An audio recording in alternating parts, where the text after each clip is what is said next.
Episode 1 killed Star Wars, and Episode 2 is about to make it even more deader. CBS, April 24th, 2002. Last time they just shipped too much Phantom Menace merchandise. After a few months, retailers had to put a deep discount on them and still couldn't move them. CNN Money, May 16th, 2002. Hasbro, the main license of Star Wars toys, set expectations for sales from Episode 1 much too high, missing the mark and leaving retailers with action figure overload. This time the toy maker is mum on estimates in hopes of keeping estimates low and surprising Wall Street on the upside. Sure, hide your information from your investors. Business, customers, product, consumer. Lucasfilm expects Episode 2 merchandise sales to be down 20% compared to Episode 1. Lucas reduced licenses by 30% from Episode 1. A variety of products dropped 50%. We're watching Star Wars die. BBC News, April 23rd, 2002. The director's company Lucasfilm said, the last movie did not live up to expectations. It's dead.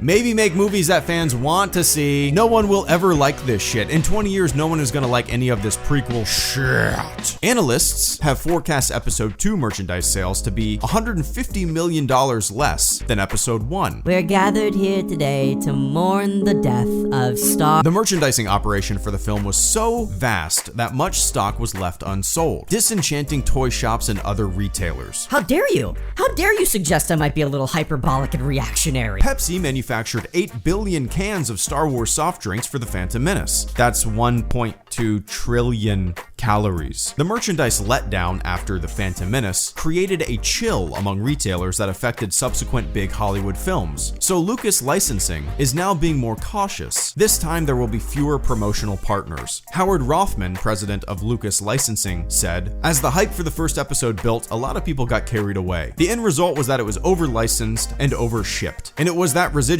in the marketplace that left a bad taste in the mouths of a lot of retailers. Oh, sure, blame the people. Sure, no one cares, Howard. Star Wars is dead. They cut the product line in half. Star Wars is dying. No one cares anymore, Howard. I'm not overreacting. You're overreacting. You are.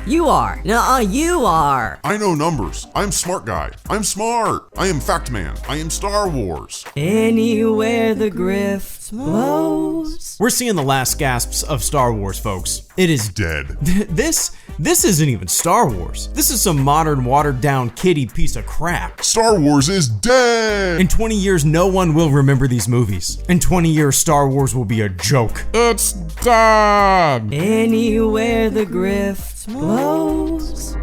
If you haven't watched my last video about how Star Wars is dead because DK Publishing lost $41 million in 6 months selling only 3 million books out of 10 million books, and had their stock plummet by 40% because of the Phantom Menace, be sure to click this button right here.